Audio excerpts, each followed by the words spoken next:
रिंकू, हाँ जी, ये देख। आगे तो चले। सत श्री अकाल बीजी। सत श्री अकाल पुत्र।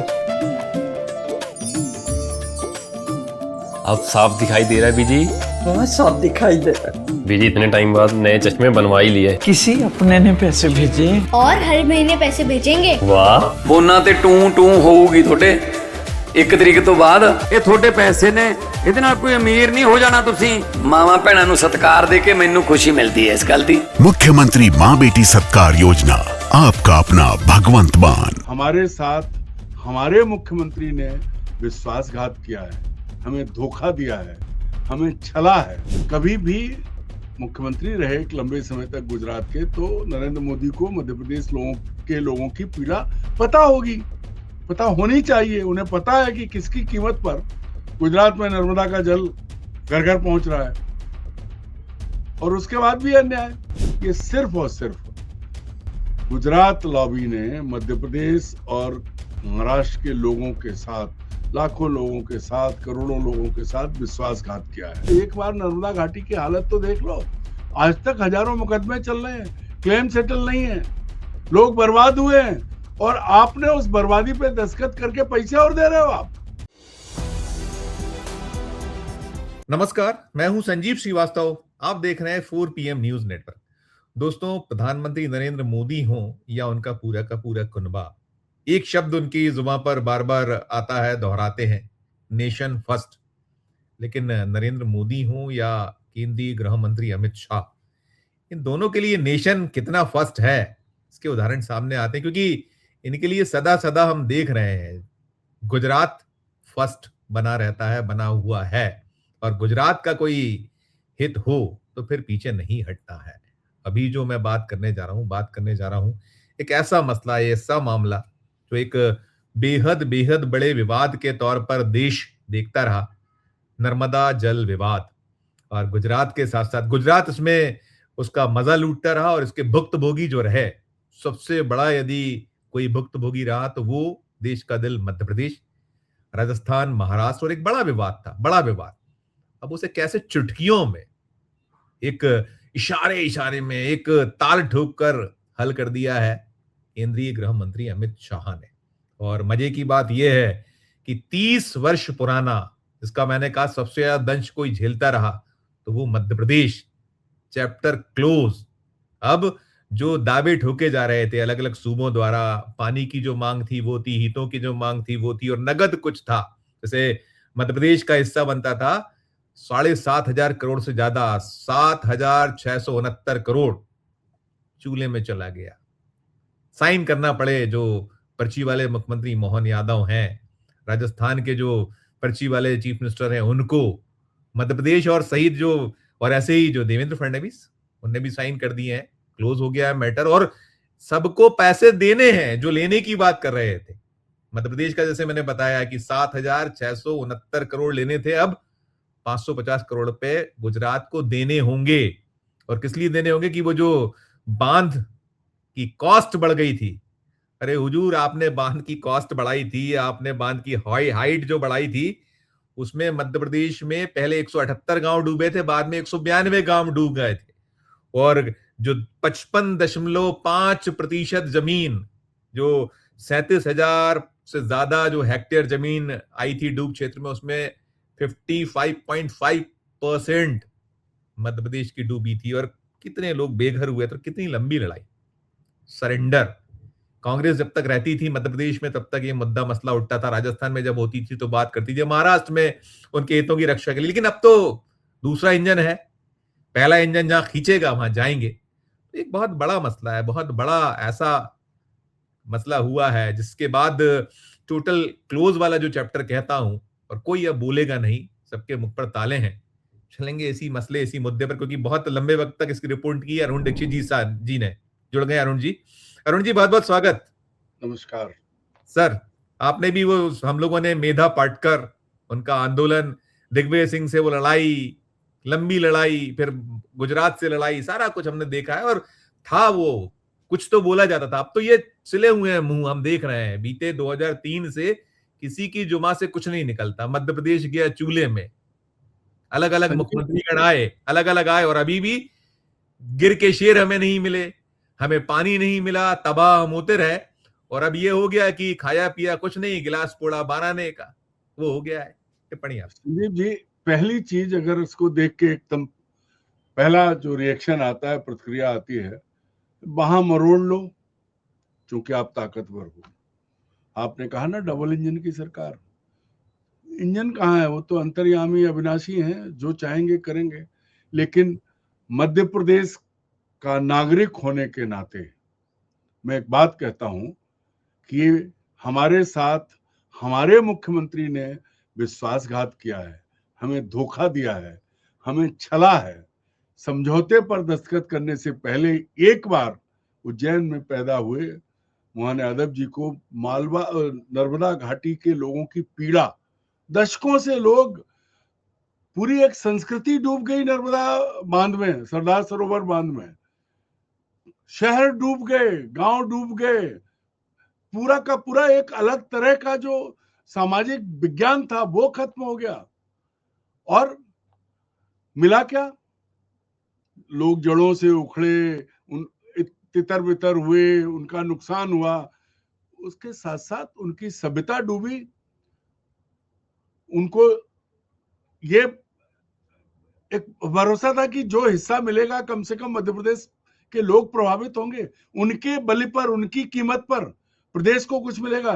तो बिजली मिलनी थी, और भी सारी सुविधाएं जो बांध से जुड़ी थी वो मध्य प्रदेश के हिस्से में जो आनी थी वो आई क्या? मोहन यादव ये बता दें कि जो जो चीजें हैं, जो चीजें उस समझौते के तहत मध्य प्रदेश को मिलनी थी वो मिली क्या? दूसरा, बांध की ऊंचाई बढ़ाने से पहले मध्य प्रदेश को विश्वास में लिया गया क्या? ये जो तबाही डाली गई, एक गांव बसाने में कितना समय और कितना वो लगता है, तबाह करने में तो कुछ नहीं लगा। हासिल क्या है? हासिल पूरा गुजरात को है। तो कहें सरदार सरोवर बांध की कीमत चुकाई मध्य प्रदेश ने, फायदा उठा रहा है गुजरात, और उठाया ही जा रहा है। बहुत कुछ हुआ है, बहुत कुछ हुआ है, आर्थिक लूट भी हुई है, क्या कहा जाए, मतलब उसमें उसको अलग है। लेकिन आज जब ये हम खबर सुबह हमने पढ़ी, कल ही पता लग गया था कि 7,669 करोड़ लेने के बजाय 550 करोड़ देंगे। तो आप तो मध्य प्रदेश के, आप हक आपका छीन लिया गया और आप बोल नहीं रहे। तो उसको प्रेजेंट किया जा रहा है ऐतिहासिक समझौता। ऐतिहासिक, अरे किसके लिए ऐतिहासिक समझौता? गुजरात के लिए, गुजरातियों के लिए। मध्य प्रदेश में, मध्य प्रदेश के कभी एक बार मैं कहूंगा मोहन यादव जी से, आप जमीन से जुड़े नेता रहे हो, आप ठीक है मुख्यमंत्री कैसे बने वो अलग बात है, लेकिन आप एक सामाजिक प्राणी हो, जमीन से जुड़े नेता हो। एक बार नर्मदा घाटी की हालत तो देख लो। आज तक हजारों मुकदमे चल रहे हैं, क्लेम सेटल नहीं है, लोग बर्बाद हुए हैं, और आपने उस बर्बादी पे दस्तखत करके पैसे और दे रहे हो। आप बांध की अगर ऊंचाई बढ़ी तो क्यों बढ़ाई? लागत बढ़ी तो कौन जिम्मेदार? लाभ किसको मिला है? पहले तो मैं कहूंगा कि मध्य प्रदेश के एक नागरिक के नाते मेरी अपील है, पत्रकार के नाते तो है ही है, कि आप श्वेत पत्र जारी करो कि इस बांध से मध्य प्रदेश को हासिल क्या हुआ है, नफा नुकसान क्या है, ये बताओ मध्य प्रदेश को। पता तो हो हमें कि हमसे क्या वसूला गया और बदले में बाम मरोड़ के क्या क्या ले लिया गया, क्या दिया गया और क्या लिया गया है, ये तो बताओ लोगों का। ये इतना हक तो है, उनके घर, उनकी जमीन, उनका सब कुछ तो छीन लिया आपने। और अब इतने सालों से, करीब 4 दशक के संघर्ष के बाद उल्टा और दे रहे हो आप। तो भाई क्या ये बता दो, नरेंद्र मोदी जी और अमित शाह जी, क्या सब कुछ गुजरात के लिए ही है? मध्य प्रदेश का सब छीन के गुजरात ले जाओगे? दुग्ध संघ दे दिया अमूल को, और भी सारी चीजें हैं, सारे काम गुजरातियों के हाथ में है। तो मध्य प्रदेश वालों को एक साथ कह दो कि तुमको फांसी चढ़ाएंगे, तुम्हारा कोई हक नहीं है। बताओ भाई, ये शर्मनाक है। बिल्कुल, बहुत शर्मनाक है। मैं भी देख रहा था अरुण जी, मुझे तो, मैंने मेधा पाटकर जी को प्रयास किया, उनका मोबाइल स्विच ऑफ आ रहा है, उनसे संपर्क नहीं हो पा रहा है, क्योंकि वो अब की स्थिति में बहुत दिन से उनसे बात नहीं हुई। मुझे उनका आंदोलन याद है, कितना आप वो पूरा का पूरा डूब क्षेत्र, वो हरसूद तो नक्शे से गायब हो गया वो। और बड़े बड़े लोग बड़ी रिपोर्टिंग करते थे, अब वो तो सरकार के खैरख्वाह है, वो सरकार के जो इदारों में मजे मार रहे हैं वो अलग है मसला मामला, उस पर बोलना भी ठीक नहीं। लेकिन मैं ये देख रहा था कमलनाथ, मध्य प्रदेश के पूर्व मुख्यमंत्री, अभी दिग्विजय सिंह जी से मुझे उम्मीद है कि शायद वो कुछ, उनका अब तक बयान, मैंने कोशिश की उनसे संपर्क नहीं हो पाया अभी, उनका शायद बयान आए, लेकिन टोटल ब्लैंक है। कांग्रेस का कोई वक्तव्य नहीं। यहाँ कांग्रेस संगठन है, जीवित है, उसके 66 विधायक गिने जाते हैं, गिनती तो 66 की है, 65 की है, लेकिन कोई अब तक इतने बड़े मसले पर, जो हम कह रहे हैं, हम कल शाम से जैसे ही ये आया कि हस्ताक्षर हो गए, हम मतलब नींद ठीक से इसलिए नहीं आई कि हम भी मध्य प्रदेश में, इसी राजधानी में पैदा हुआ, इस मध्य प्रदेश का वासी हूं, 4 दशक से जर्नलिज्म कर रहा हूं, ये मसले को खूब रिपोर्ट किया और इसके हितों की लड़ाई, जैसे मैंने कहा, गिर के शेर देंगे, गिर के शेर नहीं दिए। नर्मदा को लेकर उस समय खूब होता था, ये दिया जाएगा, वो कोशिश की जाएगी, ये होगा, वो कुछ नहीं दिया। उल्टा अब 550 करोड़ इस गरीब मध्य प्रदेश, जिस पर कर्ज 5 लाख करोड़ प्लस हो गया है, और देना है। क्या विडंबना है सर। और कांग्रेस या विपक्ष या कोई नहीं है कि यहां बोल सके इस मसले पर। एक अदद बयान नहीं अब तक जब मैं रिकॉर्डिंग कर रहा हूं। देखिए संजीव जी, अब कांग्रेस से क्या उम्मीद करेंगे? जीतू पटवारी बेचारे जो हैं, वो कांग्रेस की गत तो है ना उगलने में ना निगलने में। कांग्रेस नर्मदा किनारे रहने वाले। अभी मैं उमंग सिंगार का, उनका वो देख रहा था सोशल अकाउंट, जिसपे हम लोगों को सूचना आती है। उमंग सिंगार का जो पूरा ब्लैंक है, ये जीतू पटवारी का जो अब तक ब्लैंक है, कमलनाथ जिनके लिए वो बयानबाजी करने वाले, जो उनके प्रेस को देखने वाले, उनका अकाउंट ब्लैंक है, दिग्विजय सिंह जी के जो आते हैं अब तक सब ब्लैंक ही ब्लैंक है, और बाकी कोई सिंगल लाइन अब तक कोई प्रतिक्रिया नहीं आई। ये हालत नहीं, देखिए वही मैं कह रहा था, अब चौतरफा जो है, कांग्रेस के सामने से थाली खींच ली, सरकार चली गई कमलनाथ जी की, तो बीजेपी के सामने अब मध्य प्रदेश की कांग्रेस तो कम से कम जो है वो, देखिए 12:30 बज रहा है, अखबार सुबह आ जाते हैं, नहीं आपको रात में पता चला होगा। 8 जुलाई दैनिक भास्कर की फर्स्ट लीड खबर है, देखिएगा फर्स्ट लीड खबर, देखिए। आप मत उम्मीद करिए, मेरा आपसे कहना है ना, कांग्रेस से मेरे दर्शक देख लें मेरे दर्शक देख लें इसको, देखिए ये है क्या, इतने आप इस पे तो क्या, ये तो समझ नहीं है, बूझ नहीं है, इस प्रदेश के हित की बात केवल वही कथनी करनी में आपके भी अंतर है। यही मुझे दर्द होता है, पीड़ा है, मैं इसलिए व्यक्त कर रहा हूं। अब तक नहीं आया कोई बयान, और मैंने कोशिश की, नहीं संपर्क हो पाए। मैं यही आपसे कह रहा हूं कि अगर इतनी समझ होती तो आजकल आपको कुछ करना नहीं है, एक एक्स पर जाके 4 लाइन ही तो लिखनी है। वो लाइनें तो लिख सकते थे, चाहे उमंग सिंगार, चाहे जीतू पटवारी। कमलनाथ जी को छोड़िए, बूढ़े बुजुर्ग नेताओं को, दिग्विजय सिंह को भी छोड़िए, जिनको राहुल गांधी ने अब सामने किया है, खुद राहुल गांधी ने किया, कुछ नहीं किया। तो ये जो चीज है कि जन सरोकार के मुद्दों पर कांग्रेस थोड़ी देर से खड़ी हो पाती है, उसको चैतन्यता आने में जो है ना, उसका थोड़ा समय लगता है। और जो सबसे बड़ी बात जो बार बार हो रही है कि लाखों लोग, सैकड़ों गांव, 3 राज्यों के, महाराष्ट्र के, मध्य प्रदेश के, नहीं अभी सुनिएगा जब मैं अब रिकॉर्डिंग, ये अभी 7 मिनट पहले डला है, जीतू पटवारी का डला है एक, अभी 7 मिनट पहले, हाँ, क्योंकि हमने काफी देर से इसको जारी किया, तब मैंने देखा था। अब ये डला है, वो कह रहे हैं, मोहन यादव जी आज गुजरात लॉबी के सामने दंडवत प्रणाम करते हुए नतमस्तक है। जिस मध्य प्रदेश ने सरदार सरोवर परियोजना के लिए अपनी जमीन दी, अपने जंगल दिए, अपने गांव डुबोए और लाखों लोगों को विस्थापन झेला, उसी मध्य प्रदेश सरकार ने गुजरात सरकार के 7,669 करोड़ रुपए का मुआवजा मांगा था। लेकिन मोहन यादव जी ने प्रदेश के अधिकारियों के लड़ने की बजाय गुजरात सरकार से समझौता कर लिया। अब उल्टा 550 करोड़ रुपए गुजरात को देने पर सहमति जता दी। मां नर्मदा का उद्गम मध्य प्रदेश में और इसका अधिकांश प्रभाव भी यही है। फिर भी प्रदेश के अनेक हिस्से आज भी सिंचाई और पेयजल संकट से जूझ रहे हैं। किसानों को पर्याप्त पानी नहीं मिलता, गांवों तक नहरें नहीं पहुंचती, लेकिन हमारे हिस्से का पानी और हमारे संसाधनों का लाभ कहीं और पहुंच जाता है।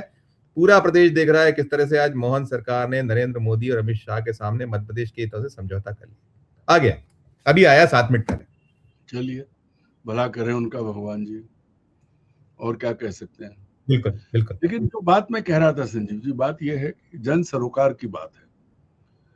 नरेंद्र मोदी ने खुद को गुजरात तक सीमित करके गुजरातियों के लिए, देखिए अब ये संयोग है कि देश के 2 बड़े व्यवसायी देश लूट रहे हैं, ऐसा कांग्रेस आरोप लगा रही, वो भी गुजरात के हैं। जो अरबों रुपए लेके भागे वो भी गुजरात से हैं। और जो कुछ हो रहा है वो गुजरात के लोगों के लिए ही हो रहा है, तो क्या पूरा भारत के अन्य राज्य कहाँ जाएं? क्या उनके लिए आप नहीं हैं? कभी भी मुख्यमंत्री रहे एक लंबे समय तक गुजरात के, तो नरेंद्र मोदी को मध्य प्रदेश लोगों की पीड़ा पता होगी, पता होनी चाहिए। उन्हें पता है कि किसकी कीमत पर गुजरात में नर्मदा का जल घर घर पहुंच रहा है, और उसके बाद भी अन्याय। भाई आप दे नहीं रहे थे, कोई बात नहीं, वसूल क्यों रहे हो? वो भी नहीं। कायदे से तो बांध की ऊंचाई बढ़नी नहीं चाहिए थी। ये बहुत विस्तृत मुद्दा है, इसके लिए बड़ी तैयारी से बात की जाए, क्योंकि सब देखा है मैंने। भोपाल में नर्मदा बचाओ आंदोलन का विस्तार देखा है, बड़े बड़े आंदोलन देखे हैं, लाखों लोग यहाँ आते थे, दिग्विजय सिंह की सरकार थी, बातचीत। अभी भी सब तरफ उलझन है। 4 दशक में पुनर्वास नहीं है, मुआवजा नहीं है, ये सब चीजों में उलझे, और आप जाके पूरा राइट दे आते हैं, समझौता करके खत्म करके आ जाते हैं। तो आप किसके साथ हैं? किसका डर है? भगवान से डरो भाई। मध्य प्रदेश के लोगों के अब एक चीज नहीं हो रही है। ये हुआ, उधर अडानी की कंपनी सिंगरौली में कितने पेड़ काट रही है, वो भी तो कांग्रेस ने उठाया, गए, नहीं रुक रहा है। तो क्या क्या बचता है? एक ही चीज बचती है, इनसे तो उम्मीद मत करिए, कांग्रेस से भी उम्मीद मत करिए। अब जनता ही जो है, जनता जिस दिन वो पत्थर हाथ में ले लेगी, जो बांग्लादेश में हुआ, जो श्रीलंका में हुआ, जो नेपाल में हुआ, उसका अगर कहीं कोई मतलब उम्मीद नहीं है, क्योंकि इतना विभाजक माहौल बना दिया है कि भारत की जनता एक नहीं हो सकती। लेकिन अगर भारत की जनता अगर ये सोच ले कि हम जाति में नहीं, धर्म में नहीं, समाज में नहीं बटेंगे, हम एक रहेंगे, हम अपने हित की बात करेंगे, तो फिर मुश्किल होगी। और वही एकमात्र उपाय अब दिख रहा है, चौतरफा, क्योंकि ये तो राम को भी लूट रहे हैं, ये देश को लूट रहे हैं। अरुण जी देखिए, जो इसमें मध्य प्रदेश तो है ही, राजस्थान से भी उम्मीद नहीं कर सकते थे, मध्य प्रदेश से भी उम्मीद नहीं, लेकिन जो महाराष्ट्र है, देवेंद्र फडणवीस, वो तो थोड़ा सा उनका तो वो भी सरेंडर है। मतलब अमित शाह के सामने किसी की और है ही, वो तो नेक्स्ट टू अचस में एक और है, एक चीज और है, दोनों सब मिला के समअप कर दीजिएगा वक्त के मेरे उसको देखते हुए। वो कह रहे हैं कि प्रधानमंत्री नरेंद्र मोदी के मार्गदर्शन में गृह मंत्री अमित शाह ने चारों राज्यों के साथ आपसी सहमति से इस बात का समाधान कर लिया, और इस पूरे मामले में जो जल संसाधन मंत्री हैं जो देश के, वो मौजूद रहे। सारा कुछ मतलब 2 गुजराती जो है, और हमारा चाहे मध्य प्रदेश हो, राजस्थान हो, महाराष्ट्र हो, सबको जो है चूना लगा गए। पर्ची वाले मुख्यमंत्रियों से हम उम्मीद नहीं कर सकते, और उधर तो बल्ले बल्ले हो गई। भूपेंद्र पटेल तो जो है वो उनकी गदगद हो गई, वो छा गए वाली स्थिति है, हो गया मसला मामला। और आप फोटो आपने देखा, मैंने फोटो दिखाया था, कैसी एक मतलब ऐसी हंसी है कि वो लगता है कि क्या चुल्लू भर पानी में डूब मरने वाली बात पे हंस रहे हो आप। संजीव जी, असल में तो चारों पर्ची वाले हैं। जिन अमित शाह का जिक्र है, उन्हीं के रिमोट कंट्रोल से सरकारें चल रही हैं। लेकिन मैं तो सिर्फ एक ही लाइन कहूंगा, क्योंकि ज्यादा बोलूंगा तो ज्यादा गुस्सा आएगा, शब्द थोड़े फिर लोगों को लगेगा कि भाषा उतनी शालीन नहीं है, क्योंकि शालीनता में रह के इनसे बात कर पाना अब संभव नहीं है। ये उस दायरे को पार कर चुके हैं। अब ये एक ही भाषा समझते हैं, और वो है दबाव की भाषा। दुनिया में देख लो, ट्रंप ऐसे हिला रहा था जैसे कि बैठा है बॉस और ये पर्ची पढ़ रहे थे। तो पर्चियों की आदत है, ये पर्ची वाले क्या बोलेंगे। ये सिर्फ और सिर्फ गुजरात लॉबी ने मध्य प्रदेश और महाराष्ट्र के लोगों के साथ, लाखों लोगों के साथ, करोड़ों लोगों के साथ विश्वासघात किया है, और इस विश्वासघात का बदला अब वो जनता ही लेगी, और किसी से कोई उम्मीद मत करिए आप। ये विश्वासघात है, और इसके लिए इतिहास में मोहन यादव का नाम लिखा जाएगा। मध्य प्रदेश को तो बहुत इन्होंने कि हम दे देंगे आपको गिर के शेर, और ये उसमें बनाते रहे, सब चलता रहा, और धोखा दे रहे हैं, धोखा, सिर्फ धोखा और कुछ नहीं है। ले लिया मध्य प्रदेश से, बहुत सारी चीजें गई हैं। कभी लिस्ट बनेंगे तो घंटे भर बात करेंगे हम लोग। संतरा दिखाइए, खटुआ पकड़ा दीजिए, और जो चाहे वो सब करा लीजिए। वो इस विश्वासघात की कोई माफी नहीं है। बिल्कुल ठीक, बिल्कुल ठीक, बिल्कुल ठीक। नहीं, आप क्या करेंगे, वो आप आपको कुर्सी पे बने रहना है तो आपको मजबूरी है। जहां कहेंगे भाई, आप तो कहती ना रबर स्टैंप और क्या एक और आप कुछ कहते हो कलेक्शन, कौन सा क्या कौन सा शब्द है कि क्या है तो उसको वो है कलेक्टर्स। तो वो कलेक्टर्स जब होंगे तो कलेक्टर्स तो ऐसे ही होगा भाई। बहुत दुखद है, बहुत मतलब पीड़ादायक है, शर्मनाक शर्मनाक। और इस पे चिट्टी चुप्पी और ठीक है आगे आ जाए, ठीक है, मैंने उसको और समय रहते मिल गया तो मैंने उसको उद्धृत कर दिया जीतू पटवारी। लेकिन ये मसला, ये मुद्दा ऐसे ही नहीं है कि आप एक्स और ट्वीट का नहीं है, सड़क पर उतरने वाला मसला मत है। शुक्रिया अदा करो। थैंक यू सर धन्यवाद। तो दोस्तों, ये आप सुन रहे थे सरदार सरोवर, जो एक लंबे वक्त से अलग अलग, चाहे मध्य प्रदेश हो, राजस्थान हो, महाराष्ट्र, सरेंडर करा लिया, सरेंडर हो गए। दस्तखत करने थे, कर दिए, मामले की थी। और दूसरी हैरत की बात यह कि आपको पैसे देना है, जो लेनदार थे, लेनदारी तो गई एक तरफ, देनदार हो गए। आपकी अपनी जो राय हो, आपकी अपनी जो टिप्पणी हो, जरूर हमारे इस वीडियो के कमेंट बॉक्स में जाकर राय प्रकट कीजिएगा, टिप्पणी दीजिएगा। और अच्छी लगे ये चर्चा तो चैनल को लाइक कीजिए, सब्सक्राइब कीजिए, ज्वाइन का बटन दबाइए तो हमारी हौसला अफजाई होगी। प्यार और रखिए, देखते रहिए 4 PM न्यूज नेटवर्क। धन्यवाद, नमस्कार।